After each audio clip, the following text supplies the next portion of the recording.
tudo bem com você? Que a graça e a paz de nosso Senhor Jesus esteja em sua vida. Pela graça e misericórdia do Senhor, aprove a Ele nos dar mais uma oportunidade para estarmos aqui e, nesta oportunidade, expormos a sua palavra. Eu estou expondo o Evangelho segundo escreveu João. Já expus até o capítulo 11 e hoje estarei falando a respeito do capítulo 12, aproximando aí, portanto, a morte do Senhor Jesus. Ele agora está em Betânia, bem próximo a Jerusalém, e ele está na casa de Lázaro, Marta e Maria. Lázaro, aquele a quem ele havia ressuscitado dentre os mortos. Então nós vamos ver aí. Inclusive eu tenho uma playlist, só você procurar aí no meu canal a playlist. Eu fiz mais de 50 vídeos neste evangelho, só neste evangelho, explicando versículo por versículo. Vamos lá. Está aí na tela o Evangelho, capítulo 12, Jesus ungido em Betânia. A cidade de Betânia, ela ficava a 3 quilômetros de Jerusalém. Betânia, Beit Ani, é o nome hebraico, Beit Ani, casa da miséria, que Beit é casa, Ani é a miséria, casa da miséria. Interessante é o nome, Betânia. 6 dias antes da Páscoa, foi Jesus para Betânia. Então eu já falei que era uma aldeia que ficava aí próximo à vila no Monte das Oliveiras, cerca de 3 quilômetros de Jerusalém, onde estava Lázaro, a quem ele ressuscitara dentre os mortos. Então ele já está falando a respeito de Lázaro. Quem é esse Lázaro? É aquele a quem nós já até falamos, que ele foi ressuscitado dentre os mortos já fazia 4 dias. Então, veja aqui que faltavam 6 dias para a Páscoa. A Páscoa, ela era celebrada no 14º dia. Então, Jesus era no 14º do mês de Abib, o primeiro, aí o ano religioso. Então, nós estamos aí no 8º dia do mês de Abib. 8 com mais 6 vai dar 14. Então ele estava 6 dias aí da Páscoa. A Páscoa era a primeira festa celebrada pelos judeus. Eu já falei com mais detalhe a respeito da Páscoa. Disse-lhe, pois, ali, ou melhor, deram-lhe, pois, ali uma ceia. O que é uma ceia? Ceia o termo grego está aí do lado direito, é deipinon. Deipinon é esta palavrinha aqui grega, deipinon. Deipinon é um substantivo, acusativo, neutro, singular,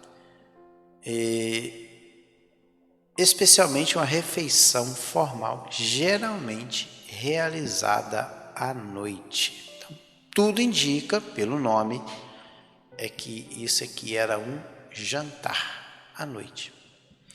Marta servia, aí diaconel. Não é que Marta era uma diaconisa, não.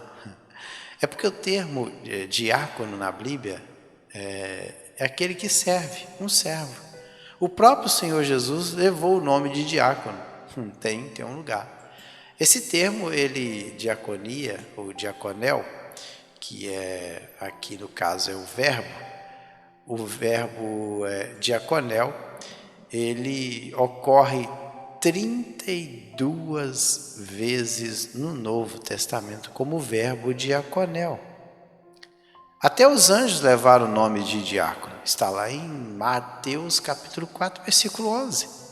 E os anjos o serviram. Tem mais outros lugares. Lá em Mateus 20, 28, tal como o Filho do Homem que não veio para ser servido, mas para servir. Então Jesus também é um diácono. Jesus veio para servir. Então, não é que Marta era uma diaconisa, não. Ela estava. Todo aquele que serve é um diácono. Porque o termo diácono, deixa eu colocar aí. Diaconel aqui, o caso é o verbo. E esse verbo aqui está no imperfeito indicativo ativo. Está conjugado como diaconei, dieconei. Essa palavrinha aqui, ó. Dieconei. É aquele que serve. Sendo Lázaro um dos que estavam com ele à mesa. Então tinham mais pessoas com Jesus à mesa. Geralmente eram os homens que ficavam à mesa, as mulheres serviam. Então, era um triclínio. Geralmente a mesa que eles ficavam ali, próximo, a mesa ali provavelmente é um triclínio. Até porque que estavam com ele à mesa. Na verdade, no grego não tem mesa aqui, não tem. Se fôssemos traduzir, um dos que estavam reclinados com ele. Reclinados. Reclinados aí é sunanakeimai, é o termo grego. Sunanakeimai. É um verbo, inclusive. Não tem mesa aqui. Não tem substantivo aqui, tem verbo aqui. Aqueles que estavam reclinados com ele. Então não tem mesa, mas geralmente era um triclínio ou alguém deitado no chão. Então Maria, a irmã de Lázaro, tomando uma libra de bálsamo de nardo puro, muito precioso, ungiu os pés de Jesus e os enxugou com seus cabelos, e encheu-se toda a casa com o perfume do bálsamo. O que é uma libra? Libra, o termo grego é litra, 340 gramas de bálsamo. O que é um bálsamo? O bálsamo é muron, é um unguento, é um óleo viscoso de nardo puro. O que é um nardo? A palavra grega nardos é nardo.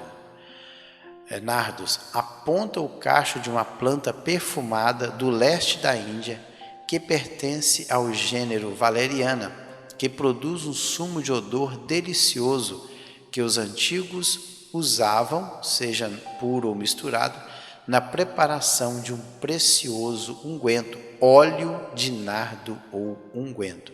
É um óleo de nardo ou unguento. Unguento, óleo é. Tá vendo? Pode ver que ele usa ou aí, óleo ou unguento. Então é um óleo puro dessa planta que é do leste da Índia, é uma especiaria, por isso que era muito cara. Ali nas redondezas de Jerusalém não tinha esse nardos, então é uma especiaria vindo da Índia, por isso que era muito caro. E pode ver que é muito precioso, o termo grego precioso aí é polútimos. Polútimo é muito valioso, de grande preço,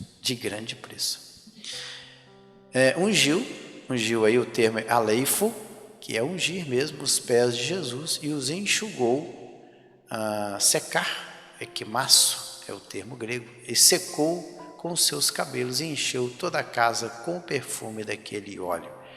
O termo perfume aqui é osme, é odor, fragrância, odor. O interessante é que esse fato ele é relatado por mais evangelistas. Vale lembrar que este episódio aqui não é o mesmo de Lucas 7,36. O fato de Lucas 7,36, lá é a pecadora. E lá diz o seguinte, diz o texto que ele estava na casa de um certo fariseu. Olha, convidou um fariseu para que fosse jantar com ele. Estando e entrando na casa do fariseu, tomou lugar à mesa. Este lugar aqui, se você olhar no capítulo 7, ele está na região ali da Galileia. Então, Lucas 7,36, quando a pecadora ela também usa um vaso de alabastro com unguento, não é o mesmo fato aqui do capítulo 12 do Evangelho de João, nem mesmo de Mateus 26 e também de Marcos 14. Não é o mesmo. Mateus 26, Marcos 14 e João 12 não é o mesmo fato de Lucas 7,36. É só você dar uma lidinha no contexto de Lucas 7, o fato está a partir do versículo 36, você chega à conclusão que não são os mesmos episódios, são fatos diferentes. Vamos lá. Mas Judas Iscariotes, o Judas aparecendo aí na história. Mas Judas Iscariotes, um dos seus discípulos, o que estava para traí-lo, disse: por que não se vendeu este perfume por 300 denários e não se deu aos pobres? Veja que lá em Marcos também, o Judas repete esta mesma fala em Marcos capítulo 14, versículo 5. Por isso que eu falo que o texto é o mesmo. Tanto de Mateus 26, Marcos 14. É o mesmo episódio. Olha, lembrando que esse unguento aqui, o termo perfume aqui, não é perfume, é unguento, é a mesma palavra grega usada lá no início do texto, que é muron, que é unguento. Por que não se vendeu este unguento por 300 denários e deu aos pobres? Lembrando que o denário é que contém 10, que significa o termo da palavra, denarion. É uma moeda romana de prata, usada na época do Novo Testamento. Recebeu este nome por ser equivalente a 10 asses. Então, um denário valia 10 asses. Por isso que é denarium, que contém 10. Depois de 217 a.C., este número aumentou para 16, cerca de 3.898 gramas. Era a principal moeda de prata do Império Romano. Da parábola dos trabalhadores na vinha, tem-se a impressão de que o denário era costumeiramente o pagamento devido por um dia de trabalho. Está lá em Mateus capítulo 20, versículo 2 ao 13. Então, pelo teor da parábola contada por Jesus, o denário era o valor pago por um dia de trabalho. Agora veja bem que o valor desse perfume aqui era altíssimo, 300 denários.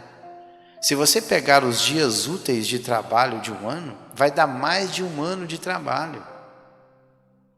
Tirar o sábado, aí vai dar mais. Então, se tirar os dias de festa que os judeus tinham, o sábado, as festividades, então vai dar mais de um ano de trabalho que essa mulher, ela economizou, comprou esse perfume tão caro e usou ele para ungir os pés de Jesus e enxugou com seus cabelos. Isto disse ele não porque tivesse cuidado dos pobres, mas porque era ladrão e, tendo a bolsa, tirava o que nela se lançava. Então veja bem que se ele tinha a bolsa que é glosócomon, é um lugar onde se colocava dinheiro. Glosócomon é o termo grego, essa palavrinha aqui, grossócomo, perdão aí, não é Z. É S, são 2 sigma aí na língua grega. Glossocomon. É o termo grego. É um substantivo, acusativo neutro singular. Ele significa algo onde se coloca dinheiro. Então ele carregava a bolsa onde se colocava as ofertas. Porque Jesus tinha pessoas que ofertavam no seu ministério. Porque Jesus, como ele sobreviveria? Tinha alguém que ajudava no seu ministério. Tem um lugar que diz que muitas mulheres o ajudavam com as suas fazendas, ou seja, com seus bens, com as suas posses. Mulheres que tinham certa liberdade econômica. E o Judas, provavelmente, ele era o tesoureiro. Porque olha, e tendo a bolsa aí, o termo é herro, que é segurar, aquele que cuidava, tinha posse, tendo aí a posse, ou seja, porque era ladrão, e tendo a posse do lugar onde colocava as ofertas, tirava o que nela lançava. E pode ver que o João fala que ele era ladrão, cleptes, defraudador, ladrão, ele roubava. Ou seja, então a conduta de Judas não era lá boa não, ele era ladrão. Jesus, entretanto, disse: deixa que ela guarde isso para o dia em que me embalsamarem. Então veja que para você entender melhor esse versículo 7 aqui, é só você dar uma lidinha lá em Marcos, capítulo 14, versículo 8. Lá também diz o seguinte: esta fez o que podia, antecipou-se a ungir o meu corpo para a sepultura. Então ela fez aquilo antecipadamente, já prevendo, não que ela previa, né, ela não sabia, mas sem saber, ela antecipou a unção do corpo de Cristo para a sua sepultura. Ela falou assim: deixa, porque ela está fazendo algo antecipadamente, prevendo, não que ela soubesse, mas antecipando assim a unção do meu corpo para a sepultura, que era comum entre os judeus. Porque os pobres sempre os tende convosco, mas a mim nem sempre me tendes. O que Jesus quis dizer: olha, os pobres, eles sempre estarão aí no meio da sociedade. Vocês terão uma oportunidade para ajudá-los. Eles estão aí no meio. Agora a mim, o Messias, nem sempre me tendes, porque Jesus já estava falando a respeito da sua morte. Isso aqui 6 dias antes da Páscoa. 6 dias antes. Ele já sabia da sua morte. 6 dias depois ele estaria sendo levado para o Calvário. Por isso que ele disse aí. Olha só, vamos descer mais um pouquinho. Soube numerosa multidão dos judeus que Jesus estava ali. E lá fora, não só por causa dele, mas também para verem Lázaro, a quem ele ressuscitara dentre os mortos. Então, veja que este é um fato que eu já narrei no vídeo anterior, que fala sobre nos vídeos anteriores, são vários vídeos, aí no capítulo 11, em que eu falo sobre a ressurreição de Lázaro. Então, soube numerosa multidão, veja aí, não eram poucos, numerosa multidão, mas o termo grego é polos. Polos é um adjetivo para dizer que é uma grande, muitas pessoas, multidão aí, ou era o que? Pessoas, ajuntamento informal de pessoas. Então eles souberam que Jesus estava ali na casa de Lázaro, Marta e Maria, e eles foram lá, não só por causa de Jesus, mas também por causa de Lázaro, para verem Lázaro como é que ele estava. E o interessante é que provavelmente o fato que aconteceu ali nesta aldeia, a ressurreição de Lázaro, repercutiu em toda Jerusalém, porque assim que Jesus, é só você dar uma lida no capítulo 11, você vai ver que assim que ele ressuscita Lázaro, os principais ali dos judeus que não creram e eram contra a pessoa de Cristo, eles queriam matar Jesus, eles queriam tirar a vida do Senhor. Então ele se retirou, ele foi lá para o outro lado do Jordão. O interessante, ou melhor, ratificando, ele foi para o Jordão devido a um outro episódio, não por causa da ressurreição, mas também a ressurreição de Lázaro também causou um certo incômodo nos judeus. Eles não gostavam disso. Então Jesus se retirou e foi lá para o outro lado do Jordão. E interessante, quando Jesus ele se dispõe a voltar, ele vai dizer: eu vou voltar para ressuscitar o Lázaro. Isso no episódio. Os judeus falaram: um dia desse, Senhor, eles queriam tirar a sua vida. E agora o Senhor volta para lá de novo? Entendeu? Então, eram sempre que os judeus queriam tirar a vida do Senhor. Então, quando essa multidão soube, esses judeus souberam, eles foram para lá para ver Jesus e também ver Lázaro. Mas também outro grupo de pessoas também ficaram sabendo. Quem? Os principais lá, sacerdotes. Mas os principais sacerdotes resolveram matar também Lázaro.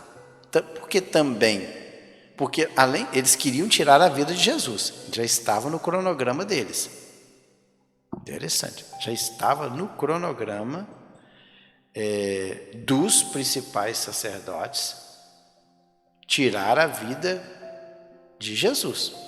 É só você dar uma lidinha lá no versículo 57 do capítulo 11. Ora, os principais sacerdotes e os fariseus tinham dado ordem para, se alguém soubesse onde ele estava, denunciá-lo a fim de o prenderem. Eles queriam prender Jesus e provavelmente tirar a vida dele. Está lá no versículo 57. Então, por que aí também, mas os principais sacerdotes resolveram matar também Lázaro? Porque além de querer tirar a vida de Jesus, agora eles queriam tirar a vida do Lázaro que Jesus havia ressuscitado. Que povo terrível, misericórdia. Por que eles queriam tirar a vida de Lázaro também? Por quê? Está aí no versículo 11 para encerrar. Porque muitos dos judeus, por causa dele quem? De Lázaro. Olha, porque muitos dos judeus, por causa dele, por causa de Lázaro, voltaram crendo em Jesus. Eita, povo terrível. Devido ao fato dos judeus estarem crendo em Jesus devido à ressurreição de Lázaro, eles agora, os principais sacerdotes, que aí o arrelios, que eram os dois sumos sacerdotes que estavam no poder na época, eles resolveram também tirar a vida do Lázaro, matar também Lázaro. Além de matar Jesus, queriam matar Lázaro, porque os judeus estavam se convertendo ao evangelho devido à ressurreição dos mortos. Terrível, né? Mais triste na história é quando um povo se torna religioso, em que tirar a vida de alguém que não cometeu nenhum delito não se torna crime, é algo normal. A religiosidade, ela cega as pessoas, a ponto da pessoa, nesse estado de cegueira espiritual, eles chegaram à conclusão que tirar a vida de alguém não tinha problema nenhum. Sabiam muito bem que na lei está escrito: não matarás, está lá em Êxodo 20. Não matarás. Mas, como eram religiosos, eles passavam por cima da lei, conheciam muito bem. Mas a briga pelo poder, a inveja, cegava os olhos desses homens religiosos, a ponto de querer tirar a vida de um homem por nenhum motivo. Qual o motivo pelo qual eles tinham para tirar a vida de Lázaro? Nenhuma. E de Jesus? Muito menos. Jesus só fazia o bem, curava os enfermos, libertava os oprimidos, abria os olhos aos cegos, pregava o evangelho. Mas eles queriam tirar a vida dele a todo custo. Pois bem, chegamos aí ao final de mais uma exposição, capítulo 12. E no próximo vídeo, eu vou falar sobre a entrada de Jesus em Jerusalém. E é no dia seguinte. Então nós sabemos aí o dia da entrada de Jesus em Jerusalém. Então ele entrou montado em um jumentinho. Se 6 dias antes ele chegou em Betânia e no dia seguinte numerosa multidão vier à festa, tendo ouvido tal, colocaram os ramos ali. Então 5 dias estão no dia 9 do mês de abril, ou Abib, que era comemorada a Páscoa. Mas isso é assunto para o próximo vídeo. Então neste vídeo nós vamos falar aí sobre a entrada de Jesus em Jerusalém, já faltando 5 dias para a sua morte. Fiquem todos na paz do Senhor Jesus, que o Senhor possa abençoar a sua vida rica e poderosamente. Até lá.